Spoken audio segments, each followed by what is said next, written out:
राम देव भगवान, अल्लाह खुदा, ईश आदि नाम एक ही शक्ति के हैं। वो कैसा है, कहां है, कैसे मिलता है, किसने देखा है? ये प्रश्नवाचक चिन्ह पूर्ण रूप से हटाने के लिए अवश्य सुनिए जगत गुरु तत्वदर्शी संत रामपाल जी महाराज के अमृत वचन, सर्व पवित्र धर्मों के पवित्र शास्त्रों के आधार पर। इस दास को इन सदग्रंथों की, वेदों की, पुराणों की, गीता जी की कोई आवश्यकता नहीं थी। आवश्यकता का तात्पर्य ये नहीं है कि ये रिजेक्टेड है, नहीं। इनमें वर्णित ज्ञान हमारे परमेश्वर ने हमारी सिंपल लैंग्वेज में, साधारण भाषा में लिख रखा था, और जिसका हमें पूर्ण विश्वास था और रहेगा कि हमारे परमेश्वर ने और हम उनसे संबंधित जिन संतों ने जो भी बात कही है वो सारी सच्ची है, और वेदों और पुराणों की वाली ही है। जिनसे जो वेदों और पुराणों में ज्ञान नहीं है वो भी परमेश्वर कबीर जी की वाणी और उनके प्रत्यक्ष दृष्टा संतों की वाणी में उपलब्ध थी। अब इस दास ने ये वेद और गीता और पुराण इसलिए रखने पड़ रहे हैं आपके लिए कि यदि ये दास ये कहे वैसे कि ब्रह्मा विष्णु महेश की जन्म मृत्यु होती है, कोई नहीं मानना है, और 20 जगह बुराई करे कि वो तो रामपाल तो ब्रह्मा विष्णु महेश की निंदा करता है, उनको नासवान बताता है, ना तो कोई माने, और मेरे सिर और हो जा डले मारे। तो दास का क्या करते हो भाई, इनको दिखाने का उद्देश्य क्या है? एक समय एक अंधा व्यक्ति अंधेरे में लालटेन हाथ में लेकर जा रहा था। लालटेन जगती हुई रोशनी जगा कर ले जा रहा था, टॉर्च समझ लो, टॉर्च। आगे से बच्चे आ रहे थे उछल कूद करते हुए। उस अंधे व्यक्ति ने कहा कि बच्चों जरा देख कर चलना बेटा, मुझे दिखाई नहीं देता, जरा देख कर चलना, मुझे दिखाई नहीं देता। अब उन बच्चों ने उस अंधे व्यक्ति की बात सुनी और उसके चारों तरफ खड़े हो गए और कहने लगे, बाबा आपको सचमुच दिखाई नहीं देता? हाँ बेटा, मैं बिल्कुल अंधा हूँ। तो उन्होंने कहा बच्चों ने कि फिर लालटेन किस लिए ली है? उस अंधे ने कहा कि तुम आंखों वालों के लिए कहीं मेरे में टक्कर ना मार दो, बुड्ढे की देही तोड़ दो, तुम इस रोशनी में मुझसे दूर होकर निकल जाओ, मेरे साथ ना झटका पटका करो तुम। तो पुण्यात्माओं, ये अंधे वाली लालटेन है मेरे लिए। तो आप जी को दिखा देता हूँ, इन पुराणों को पढ़कर ये मेरे साथ ना खसेंगे जो ब्रह्मा विष्णु महेश के पुजारी हैं, और पुण्यात्मा इस बात को स्वीकार भी करेंगे और अपना कल्याण भी करवा देंगे। इस लालटेन का डबल बेनिफिट है हमारे को, एक तो अपनी जान बचे और दूसरा कल्याण हो जो पढ़ ले और देख लेगा। अब देखिएगा, यह लालटेन दिखाता हूँ आपको कि ब्रह्मा विष्णु महेश नासवान है, इनकी जन्म मृत्यु होती है, ये रहट के कुएं की तरह जन्मते मरते हैं। श्रीमद् देवी भागवत यानी दुर्गा पुराण, गीता प्रेस गोरखपुर से। इसके कौन है अनुवादक?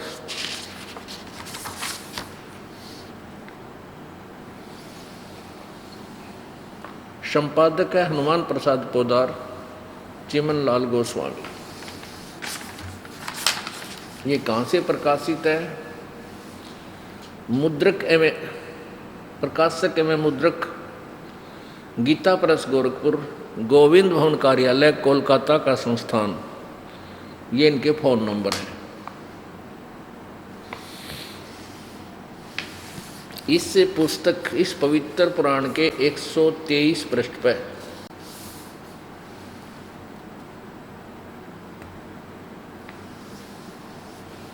123 पृष्ठ।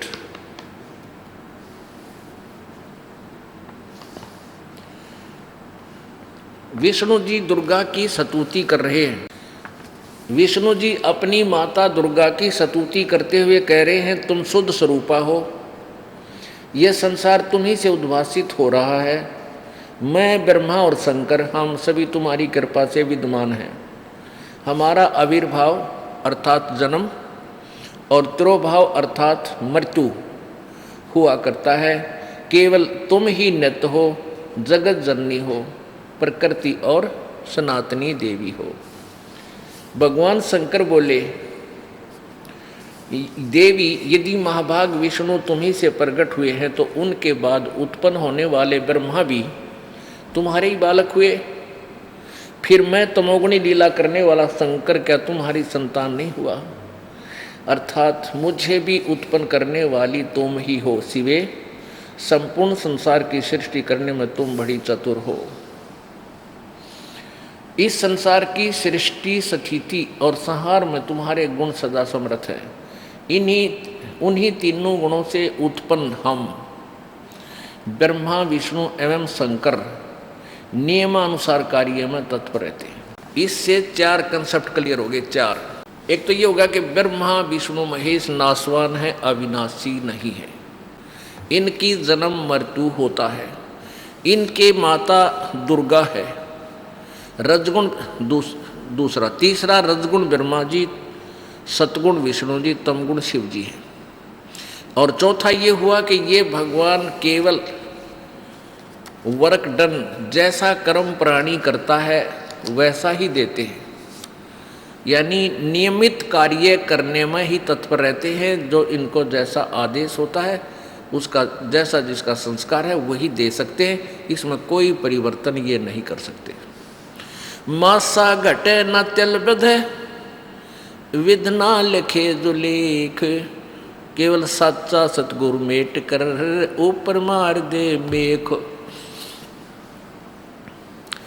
ब्रह्मा विष्णु महेश केवल प्राणी को उसका किया हुआ फल ही दे सकते हैं। इसलिए इनके विषय में प्रसिद्ध हो गया कि जैसे कर्म करेगा वैसा फल देगा भगवान। अब परमात्मा पूर्ण ब्रह्म के पास एक और वीटो पावर है कि वो अपने सत भक्ति साधक के पापों का विनाश कर देता है। यानी प्रारब्ध में परिवर्तन वो परमेश्वर कबीर जी ही कर सकता है। अब हम अपने उसी मूल उद्देश्य पर आते हैं। अब ब्रह्मा विष्णु महेश कहते हैं चतुर्भुजी भगवान कहावे और हर हर डोर बंधे सब आवे। अब ये और दिखाते हैं आपको कि ज्योत स्वरूपी कहे निरंजन, मैं ही करता भाई। ये ज्योत स्वरूपी कहे निरंजन, ये काल कहता मैं ही भगवान हूँ। ब्रह्मा विष्णु महेश को कहता तुम तुम भगवान नहीं हो, तुमने अपने आप को भगवान मान लिया, ये बड़ी गलती की है, बड़ा अचरज है ये।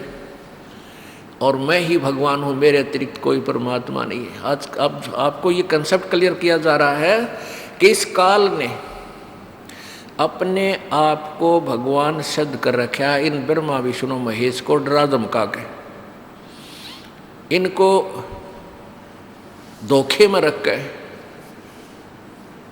और पूर्ण परमात्मा का इसने नामो निशान मिटवा रखा है। ठीक है, वेदों गीता में लिखा इसलिए है क्योंकि ये वेद परमात्मा कबीर जी ने पूर्ण ब्रह्म ने इस ब्रह्म के अंतःकरण में फीड कर दिए, इसके कंप्यूटर में। और इसने उनको एज इट इज उस परमेश्वर के ही रिमोट थे, परमात्मा ने रिमोट से इसको वापस करवा दिए, बाहर निकलवा दिए एज इट इज। इसने बाहर जब आए समुद्र में, इसने श्वासों से बाहर निकाला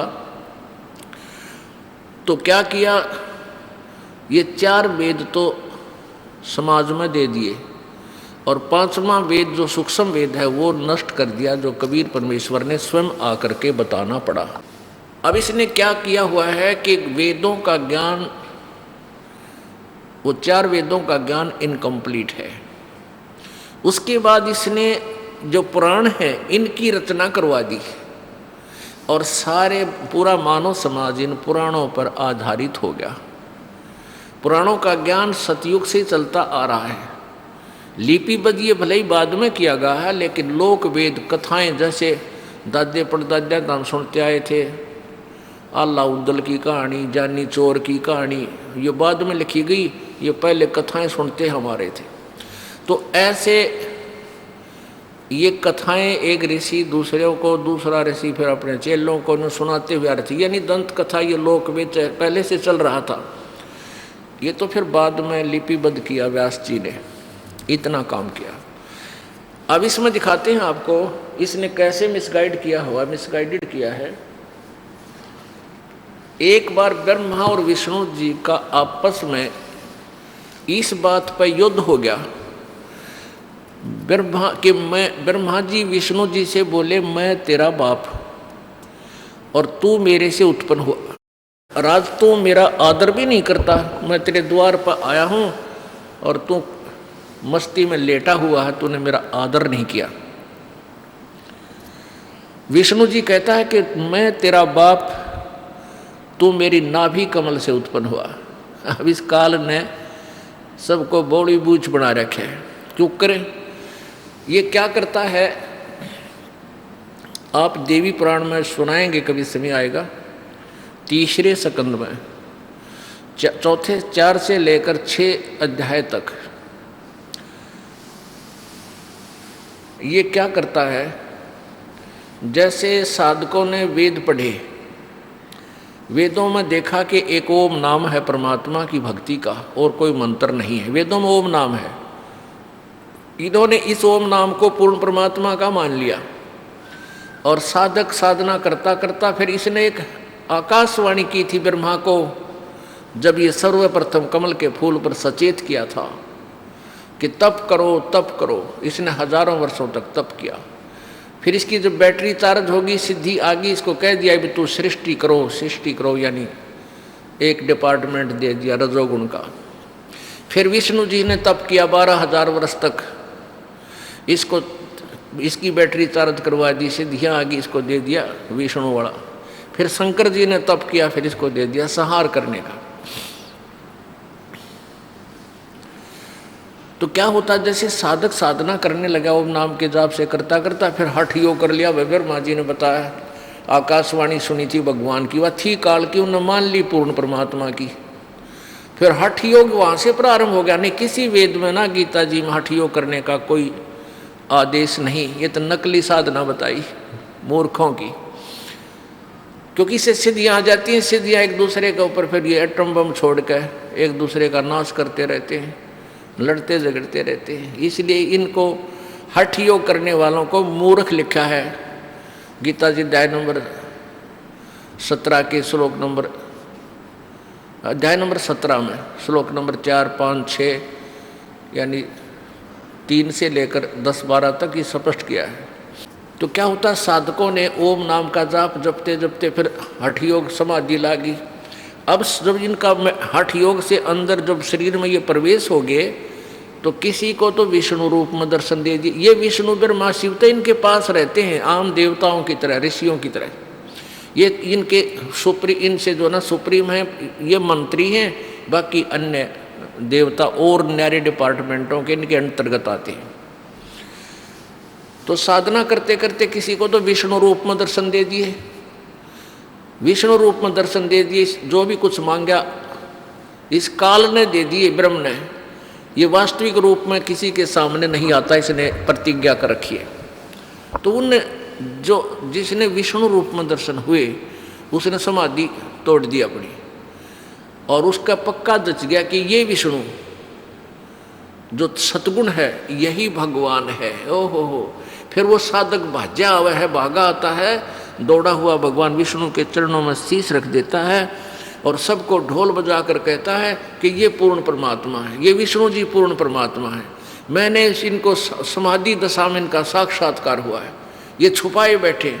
और विष्णु जी ने पता भी कोई नहीं, युग के बंड के कह रहे मैं कहाँ था, मुझे पता है, उसको पता ही नहीं। लेकिन उनकी सुनी सुनाई बात तो इंजेक्शनों से वो फूल जाते हैं, और किसी को ये काल ब्रह्मा रूप में दर्शन दे देता है। तो वो साधक कहता है ये ब्रह्मा रूप, ये ब्रह्मा यही सर्वशक्तिमान है, यही सृष्टि रचने वाला है, यही तीनों रूप धारण करता है। और किसी को वो शिव रूप में दर्शन दे देते हैं, ये काल दे देता है समाधि करने या मेडिटेशन करने वालों को। तो उन ऋषियों द्वारा सुनी हुई दंत कथा के आधार पर ब्रह्मा जी ने मान लिया मैं सृष्टि करता हूं और ये सभी संसार मेरे से उत्पन्न हुआ है। और जिसने विष्णु जी के रूप में दर्शन हुए थे उसने विष्णु जी का इंजेक्शन ला दिया। 1 न 2 न 10 न 20 न 100 ने यही समर्थन कर दिया। तो विष्णु जी का पक्की दसगी कि तू ही भगवान है और तेरी नाभि कमल से ब्रह्मा की उत्पत्ति हुई है। तो यहाँ अड़गी दोनों की लड़ाई। ब्रह्मा जी आया विष्णु जी के घर पे। विष्णु जी शेष नाग की सैया पर सोया हुआ था, लेटा हुआ था मस्ती में। रुक्मणी उसके चरण दबा रही, लक्ष्मी चरण दबा रही थी। आसपास और सैनिक बैठे थे, पारखत बैठे थे उनके। ब्रह्मा जी ने फिर उसको खोटी खरी सुना दी कि ओ बेटा मैं तेरे पास आया हूँ, तू अभिमानी हो गया है और तू आए हुए अपने पिता का आदर नहीं करता। मैं तेरा बाप आया हूँ, खड़ा हो।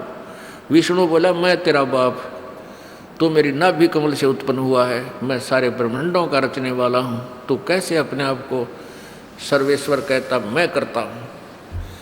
अब दोनों का गुट्टम गुट्टा, लट्ठम लट्ठा, हथियार काट लिए, सेना जोड़ ली। इस देवी पुराण में लिखा है कि देवताओं ने भी ऊपर आकाश से फिर जब वो लड़ने को तैयार हुए फूल बरसाने शुरू कर दिए। अगर कर दो काम, लड़ो। अरे ये देवताओं के लक्षण। देवताओं ने तो बीच में आना चाहिए था। भगवान जब तुम लड़ोगे, आप ही ऐसे अभद्र व्यवहार करोगे तो हमारा क्या होगा, जनता आपसे क्या सीखेगी। अब परमात्मा कहते हैं, कह कबीर इस संसार में सबकी बुद्धि का नाश। अब ये एक बार फिर सुनाना पड़ेगा यू शिव पुराण के अंदर ये थोड़ा प्रकरण, नहीं तो फिर यह अंधे अड़ी लालटेन अधूरी रह जाएगी। अब देखो ये शिव महापुराण हिंदी टीका सहित भाग 1 ये कहाँ से प्रकाशित है? ये है श्री शिव महापुराण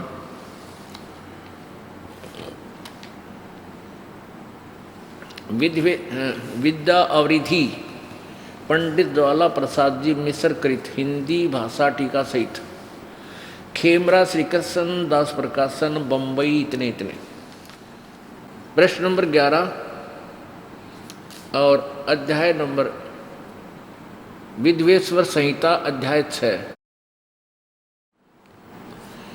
अच्छा यहाँ पर ये यहाँ से शुरू करते हैं।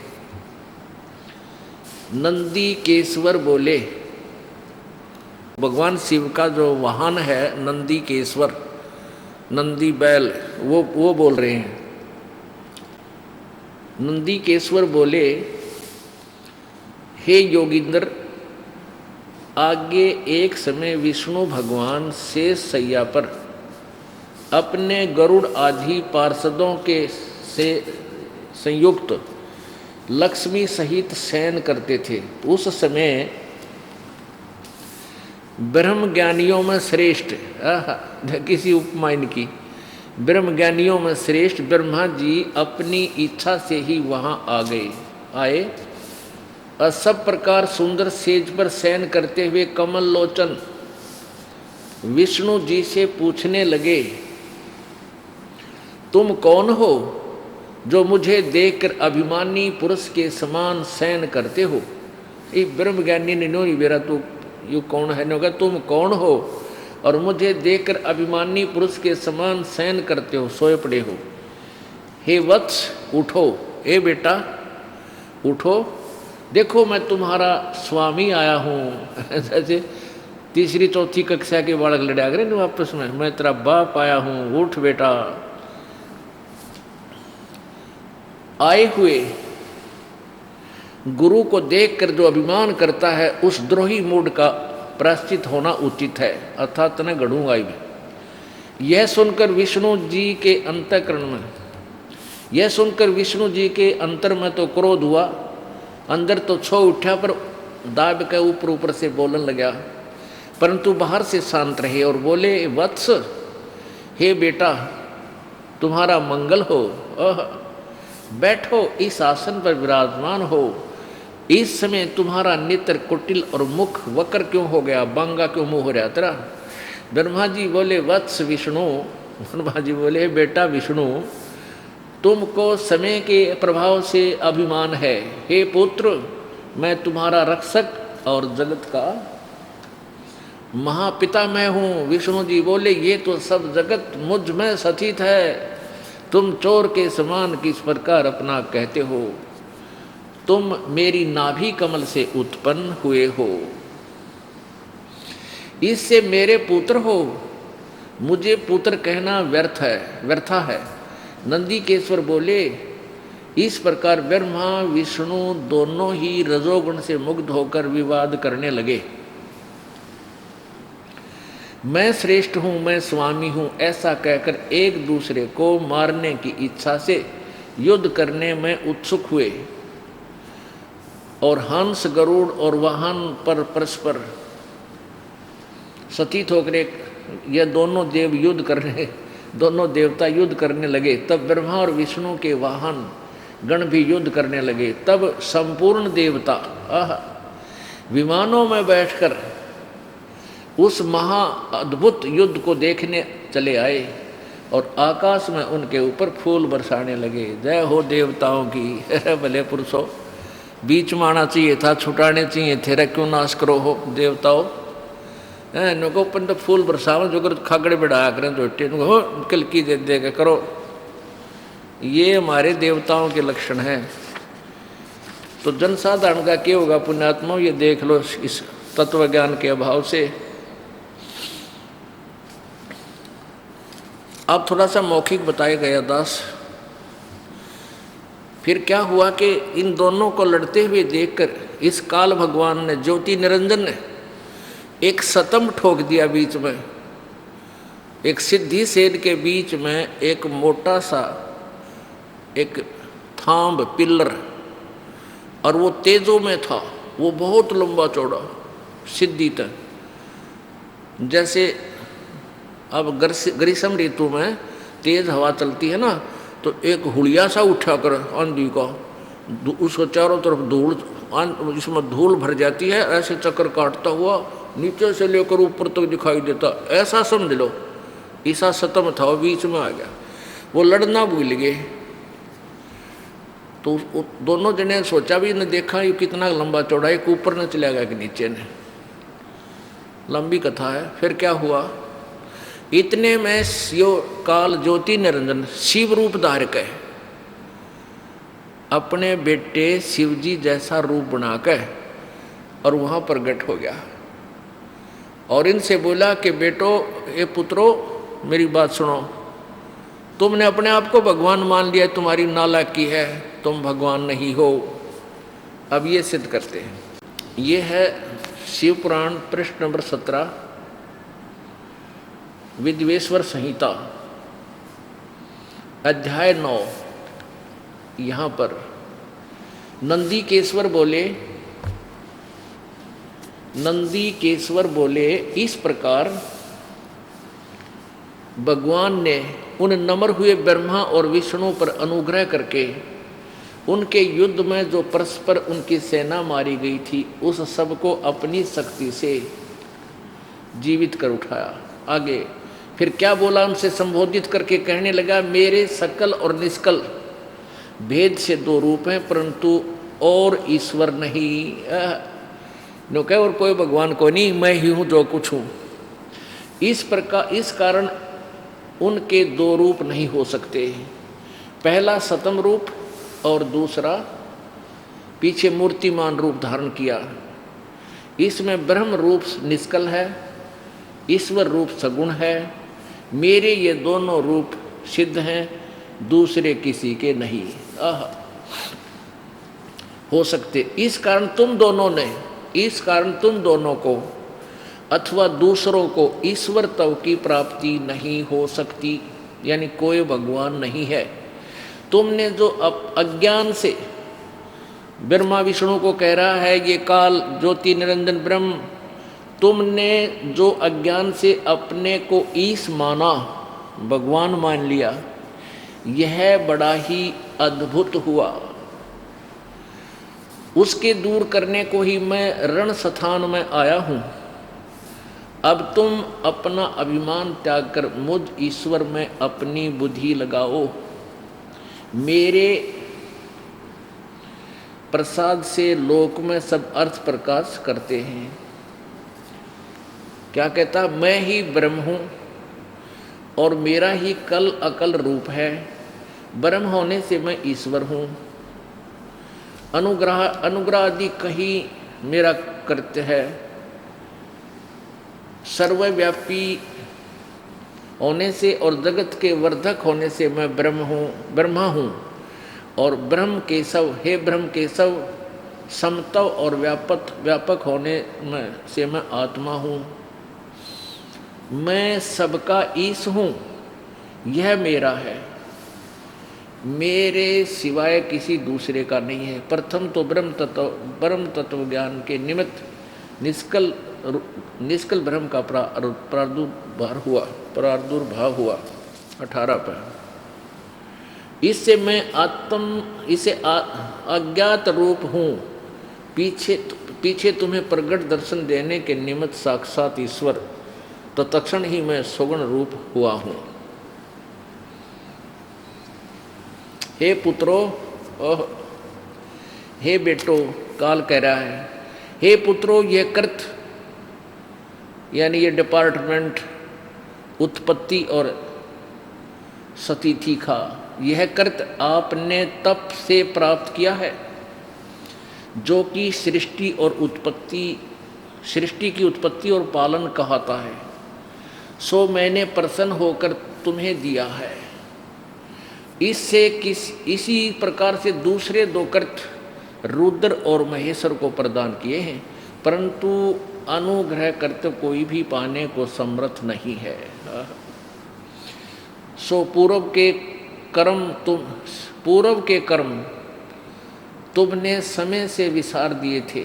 रुद्र और महेश ने उनको नहीं बुलाया। अब 19 पर देखो, रूप वेश यानी रुद्र और महेश ने अपने आप को अभिमानी नहीं बनाया, तुमने बना दिया, इसलिए तुम्हारे को सीधा किया मैंने। रूप वेश कृत आसन वाहन आयुध आदि में हमारी साम्यता थी। हे सौम्य, मेरे ज्ञान के विमुख होने से तुम्हें अज्ञानता आ गई।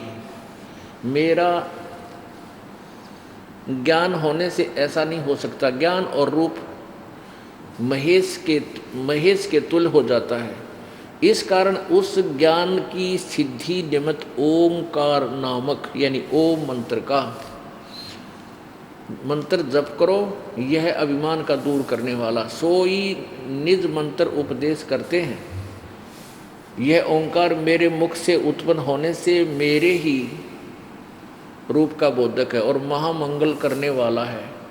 यह वाचक है, मैं वाच्य हूँ। यह मंत्र मेरा आत्मा है, उसके स्मरण से मेरा स्मरण होता है।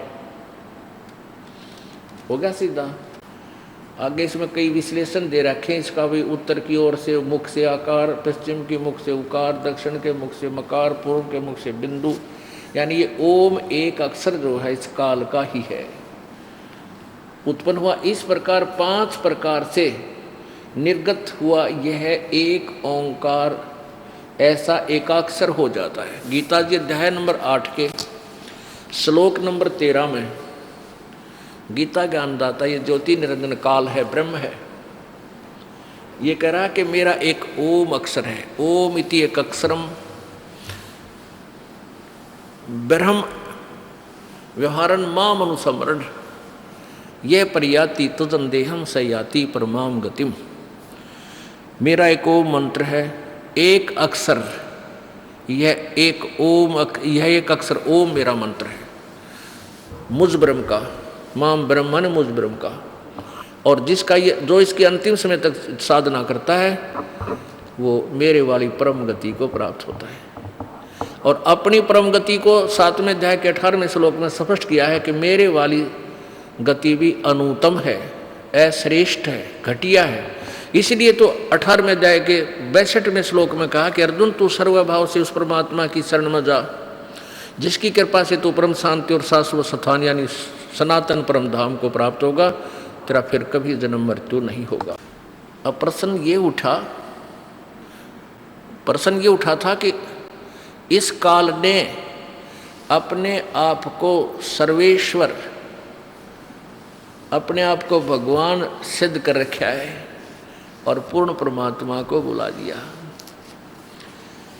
भाई भला मान चाहे बुरा मान, एक ओछी चाली चाल तने, सतपुरुष बुला दिया आप जना लिया, कुछ ना सोची काल तने। भला मान चाहे बुरा मान, एक ओछी चाली चाल तने, सतपुरुष भुला दिया आप जना लिया, कुछ ना सोची काल तने।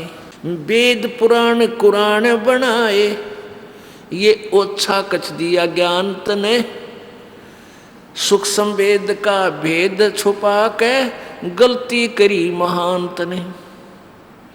ऋषि मुनि निराकार बतावे और साकार कहे पुराण तने, अपनी महिमा आप गाई ये जीव कहे भगवान तने। ऋषि मुनि निराकार बतावे और साकार कहे पुराण तने, अपनी महिमा आप गाई ये जीव कहे भगवान तने।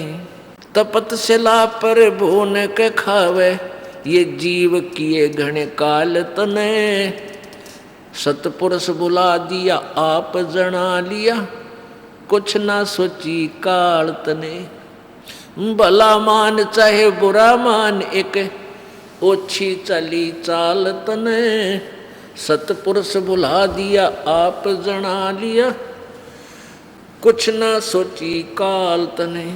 ऋषि मुनि सब करें तपस्या, ए भगवान हमें मोक्ष दिए, तप करवा के राज दे दिया, फिर 184 में ठोक दिए। ऋषि मुनि सब करें तपस्या, हे भगवान हमें मोक्ष दिए, तप करवा के राज दे दिया, फिर 184 में ठोक दिए।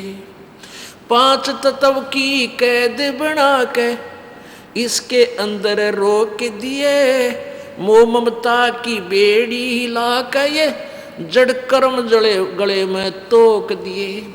5 तत्व की कैद बना के इसके अंदर रोक दिए, मोह ममता की बेड़ी हिला के जड़ कर्म गले में तोक दिए। काम क्रोध अहंकार लोभ का यू खूब बनाया जाल तने, सतपुरुष बुला दिया आप जना लिया, कुछ ना सोची काल तने। भला मान चाहे बुरा मान, एक ओछी चली चाल तने, सतपुरुष बुला दिया आप जना लिया, कुछ ना सोची काल तने। एक माई का पति मरा, वो दुख में माथा फोड़े थी, मेरे बेटे की तो खैर राखिए, नु हाथ तेरे ते जोड़े थी। एक माई का पति मरा, वो दुख में माथा फोड़े थी, मेरे बेटे की तो खैर राखिए, नु हाथ तेरे ते जोड़े थी। उस दुखिया का एक बेटा, वह बेटे पे दिन तोड़े थी, अपने पूत की खैर के लिए वो तेरे देई धाम को दौड़े थी। उस दुखिया का एक बेटा, बेटे पे दिन तोड़े थी, अपने पूत की खैर के लिए तेरे सब देई धाम को दौड़े थी। उसके आगे ओ भी खा लिया, कति करी न टाल तने, सतपुरुष बुला दिया आप जना लिया, कुछ ना सोची काल तने। भला मान चाहे बुरा माने, एक ओछी चली चाल तने, सतपुरुष बुला दिया आप जना लिया, कुछ ना सोची काल तने। एक तरफ तो कंस बनाया और बनाया कृष्ण भगवान तू ही, अपना स्वार्थ सिद्ध करने को ये बना दी चारों खान तू ही। एक तरफ तो कंस बनाया और बनाया कृष्ण भगवान तू ही, अपना स्वार्थ सिद्ध करने को ये बना दी चारों खान तू ही। सतगुरु जी की मेर हुई तब हमने तेरी जान हुई, ये ओछी उपासना सारी ये छुटगी और बुरे कर्मों की आन हुई।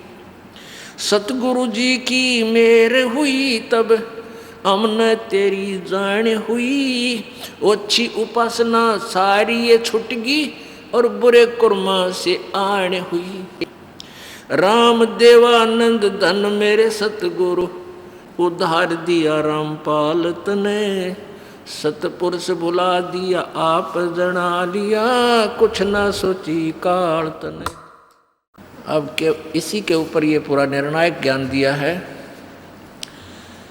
कि भाई काल भगवान राजी रहे चाहे नाराज हो, ये तेरी आपकी अपनी सलाह है, लेकिन तूने बहुत जुल्म कर दिए।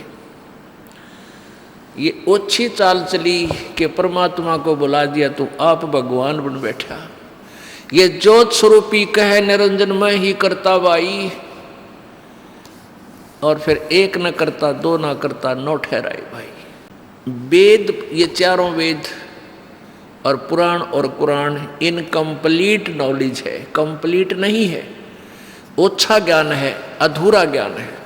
अब पुराणों में वेदों में तो साकार लिख रखा और ऋषि मुनि कहे सब वो निराकार है। अभी सबकी बुद्धि काल के हाथ में, उल्टी साधना, इनकम्प्लीट ज्ञान, यही उलझा रखा पूरे जीव को, नास्तिक बनाने जा रहा था ये कलयुग में। परमात्मा ने अब दया करी हमारे ऊपर, ये ज्ञान दे दिया और फिर से परमात्मा में आस्था होगी। अब परमात्मा कबीर जी 600 वर्ष पहले आए थे, उन्होंने वो ऐसी लीला की जो भगवान किया करते। जैसे एक कमाल नाम के बच्चे को मुर्दा जीवित किया जो यहाँ से चला गया था शरीर छोड़कर, घर वालों ने उसको मृत जानकर जल प्रवाह कर दिया था अपनी रीति रिवाज अनुसार। उस परमात्मा ने, कबीर जी ने धर्मराज के दरबार से उस आत्मा को वापस छुड़वा कर अपनी विटो पावर से उस बच्चे को जीवित करके अपने साथ बालक रूप में रखा। एक शेख तकी नाम के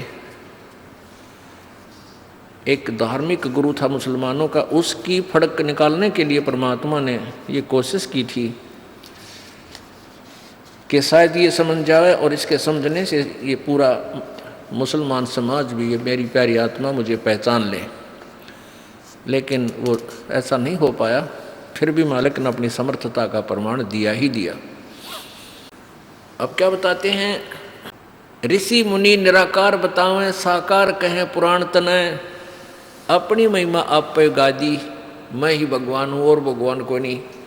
अरे ये जीव कहें भगवान तनय, कहती है भोली आत्मा इस काल को परमात्मा मानते, परमात्मा को नहीं, ये भगवान नहीं है। अब परमात्मा की डेफिनेशन क्या है, परिभाषा क्या है? परमात्मा, परम आत्मा यानी श्रेष्ठ आत्मा, अच्छी आत्मा। और जो मारे काटे, किसी का कैंसर कर रखी, किसी का बेटा मर गया, किसी की बेटी मर गई, किसी के दोनों हाथ कट गए, किसी का कुछ जुल्म कर रखा, गधा बना रखा, गधी बना रखी, कीड़े पड़ गए, कुत्ता बना रखा, सुर बना रखे, ये परमात्मा के काम है या कि श्रेष्ठात्मा के काम है? नहीं। अब परमात्मा की परिभाषा बताते हैं और इस काल की परिभाषा बताते हैं कबीर जी। धर्मदास जी को कहते हैं, धर्मदास जिसने तुम भगवान मानते हो निराकार, ये ब्रह्म, ये साकार है, ये छुपा रहता है, तुम्हारे सामने नहीं आता, इसने कसम प्रतिज्ञा की हुई है। ये वास्तव में साकार है, ये भगवान नहीं है। परमात्मा वो होता जो सुख दे, दुख नहीं देता। परमात्मा दुख नहीं देती। श्रेष्ठ आत्मा किसी को सता नहीं सकते। लेकिन नकली लोक में नकली फीत और ये डुप्लीकेट भगवान बने बैठे, ईब पोल पाटेगी सारे की ये किसी भगवान थे। जैसे कसाई बकरे पालता है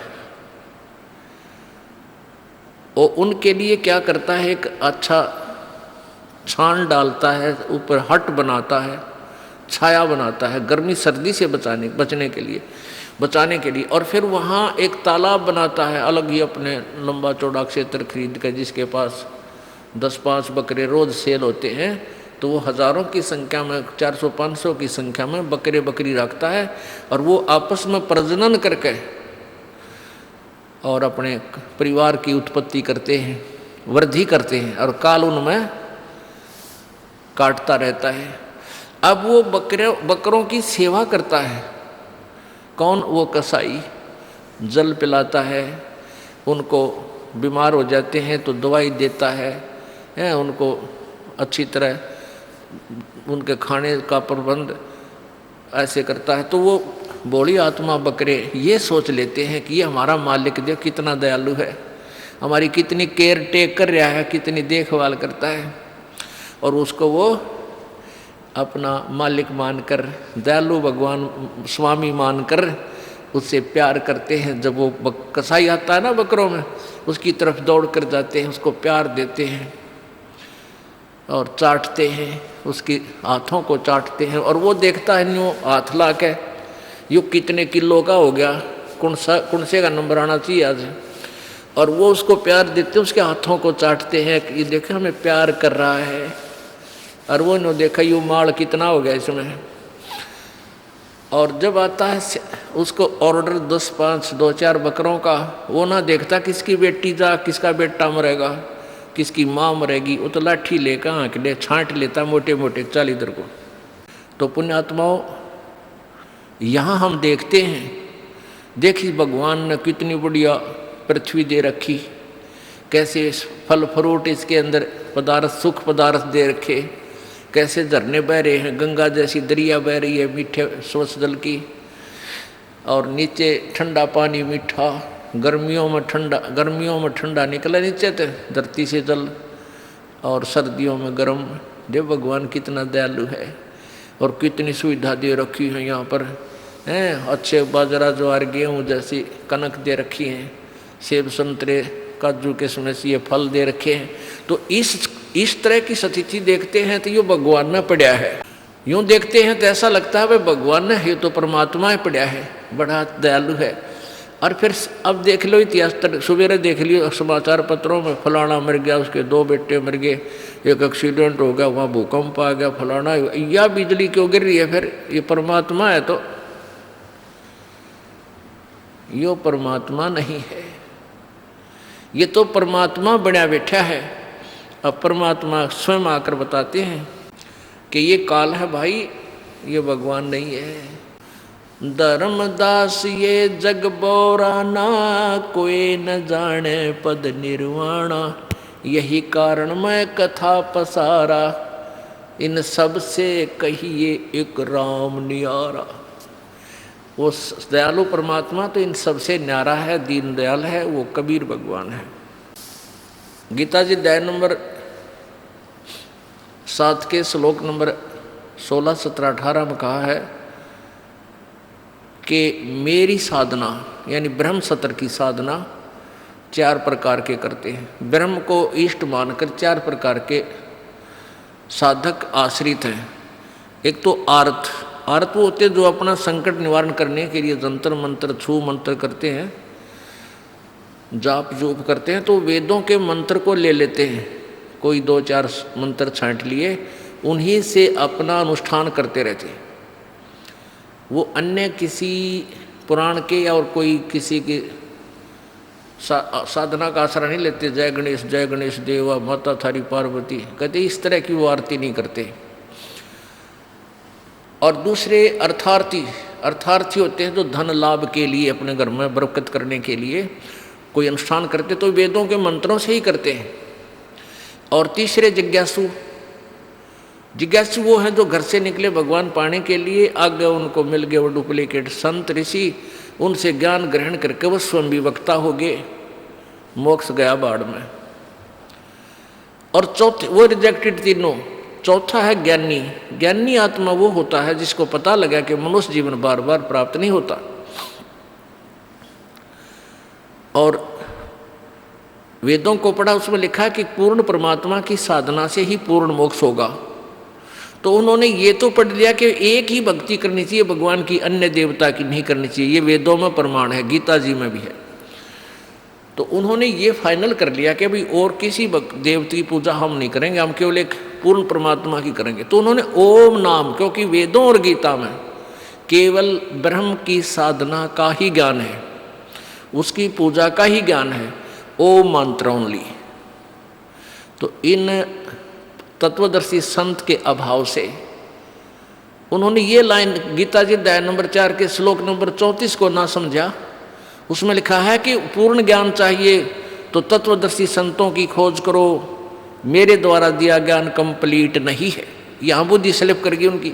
यजुर्वेद अध्याय नंबर 40 के श्लोक नंबर 10 में स्पष्ट किया है कि कोई तो परमात्मा को निराकार बताता है, कोई साकार, कोई जन्म लेने वाला, कोई न जन्म लेने वाला।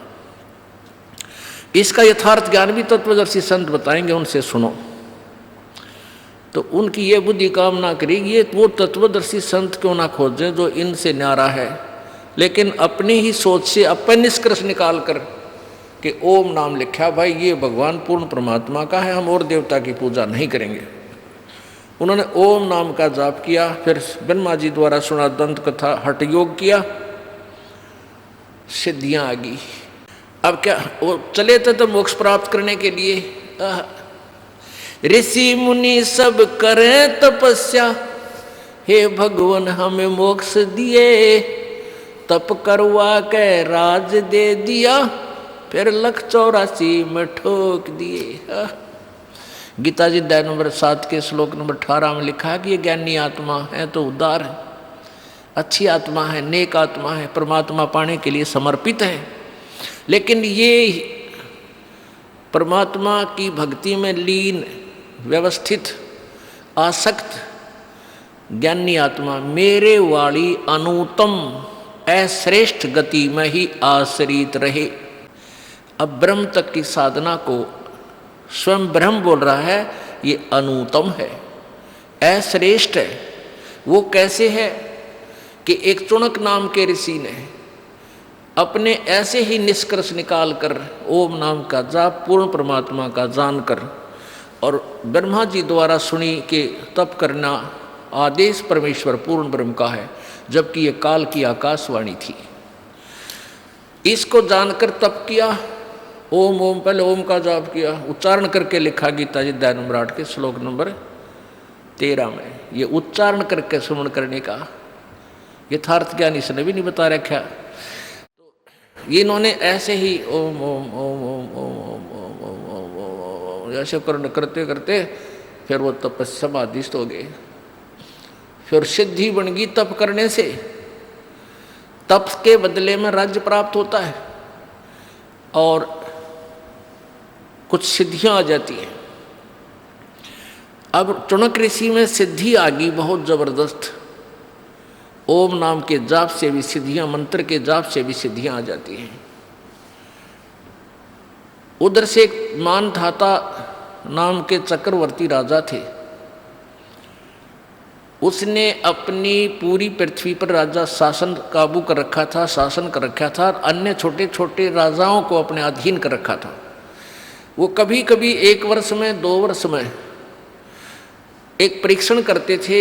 एक घोड़े के गले में एक पंपलेट डाल दे, लिख देते थे, और साथ में सैकड़ों की संख्या में सैनिक भेज देता था। उस घोड़े पर कोई सवार नहीं होता था, वो घोड़ा चलता रहता था मन मस्ती, किधर ही जाए जाए।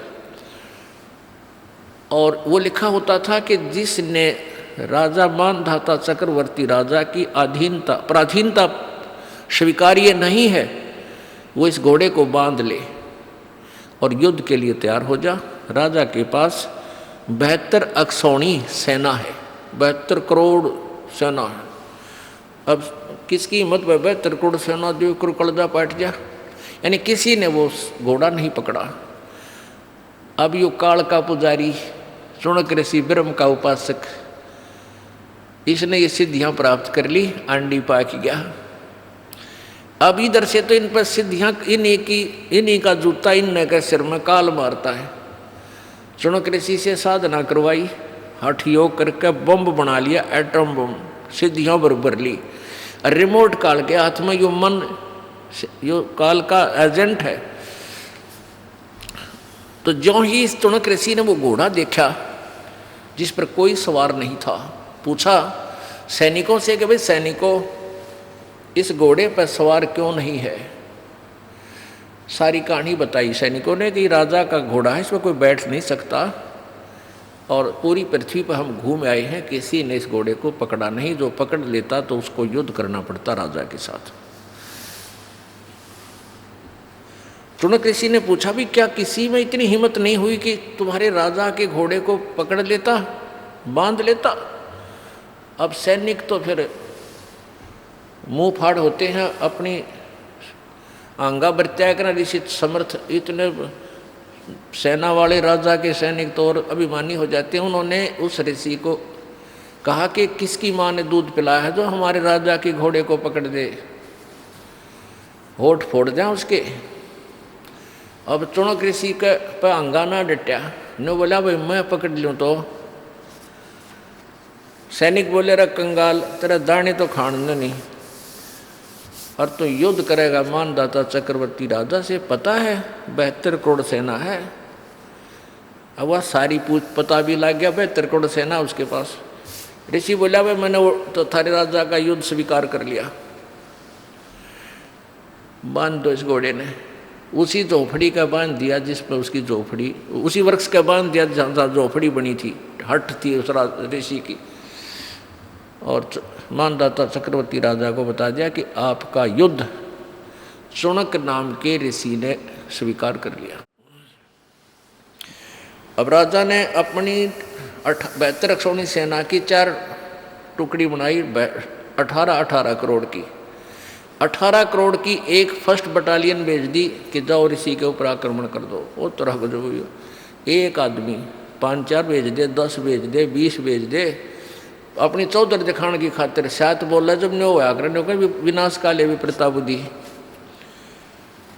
वो 18 करोड़ सेना भेज दी। इसमें कि आज तो एक ने हिम्मत करी है युद्ध करने की, युद्ध ओटन की, कल न दूसरा सिर ठा लेगा, इसलिए क्यों ना सबको भयभीत कर दो। जो देखो इतनी सेना कहाँ जा रही है कि युद्ध करने के लिए, यानी सब भयभीत हो जाए, आतंक फैलाने के लिए। अब उधर से ऋषि ने अपने सारे जीवन के वह बुगड़े इकट्ठे करे थे, वह ये सिद्धि शादी बनाई थी, उससे 4 एटम बम बना लिए वचन से। वचन शक्ति सबसे शक्तिशाली होती है।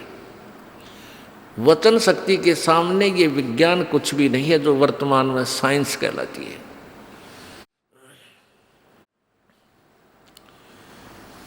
तो उसने अपने वचन जो सिद्धि से, अपने वचन से 4 पुतली बना ली, अपनी ही कमाई तक, अपनी तपस्या साधना से। एक पुतली छोड़ दी, एक एटम बम छोड़ दिया, उसने पूरी 18 करोड़ सेना का नाश कर दिया। राजा ने दूसरी भेज दी सेना 18 करोड़, तो ऋषि ने दूसरा एटम बम छोड़ दिया, यानी उसका नाश कर दिया, 72 अक्षौणी सेना का नाश कर दिया। इसलिए गीता अध्याय 7 के श्लोक 18 में गीता ज्ञानदाता कहता है ये ज्ञानी आत्मा है तो उदार नेक आत्मा है, परंतु ये मेरे वाली अनुत्तम साधना में ही आश्रित हैं। अनुत्तम पुण्यात्माओं, ये चुणक ऋषि के लिए के बनेगी। ये चुणक ऋषि कई हजारों वर्ष इसने साधना की, उस तप के कारण ये हो सकता है कभी चक्रवर्ती राजा बन जावे। ओम नाम के जाप के आधार से ये हो स्वर्ग में, महास्वर्ग में हजारों वर्षों तक वहाँ पर देवता बना रहे, और जो 72 सोनी सेना का इसने नाश कराया, या धूने लाया करता लकड़ बाड़ का, उसमें जीव हिंसा की, वो सारे बैड अकाउंट में लिखे गए। जब बैड अकाउंट का नंबर आओगा ये कुत्ता बनेगा और इसके सिर में कीड़े पड़ेंगे, और जितने भी ये आत्मा इसने मारी हैं, सैनिक मारे ही, अपना चुन चुन का बदला लेंगे, इसकी दुर्गति होगी। और उससे पहले जो कितने समय तक तो कहाँ घूमता रहेगा, कितना देवता बन जाएगा, हैं? और फिर इसकी ब्रान माटी का नंबर आओगा। एक झलक दिखाते हैं आपको श्रीमद् भगवत गीता का।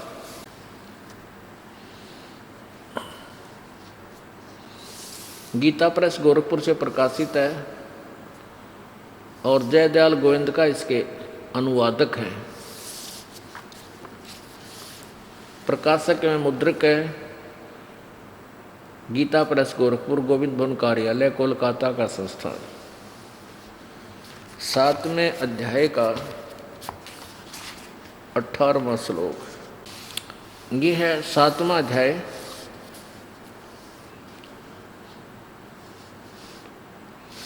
और श्लोक नंबर 18।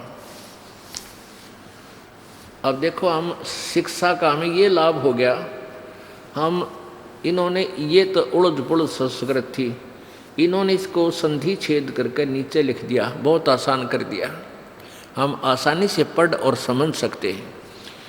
उद्दारा, उद्दारा माने उदार, उद्दारा सर्वे एव एते ज्ञानी तु आत्मा एवमे मतम आस्थित सही युक्तात्मा माम एवं अनुतमाम गतिम। अनुतमाम, इन अनाड़ियों ने अनुतमाम का लिख रखा अति उत्तम। अरे तरह भैया, चौथी कक्षा के बालक ने पूछ ले, उत्तम माने क्यों है अच्छा, श्रेष्ठ, अनुत्तम अश्रेष्ठ,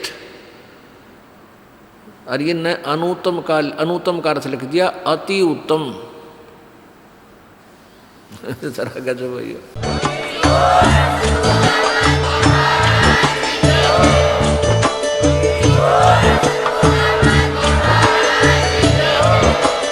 आप सुन रहे थे जगत गुरु तत्वदर्शी संत रामपाल जी महाराज जी के मंगल प्रवचन। अधिक जानकारी के लिए विजिट कीजिए हमारी वेबसाइट www.jagatgururampalji.org। संत रामपाल जी महाराज जी के शुभ आशीर्वाद से पूरे विश्व भर में 500 से भी ज्यादा नाम दीक्षा केंद्र हैं, जिन पर संत रामपाल जी महाराज जी द्वारा ऑनलाइन निःशुल्क नाम दीक्षा दी जा रही है। अपने नजदीकी नाम दीक्षा केंद्र का पता करने के लिए संपर्क करें 8222880541।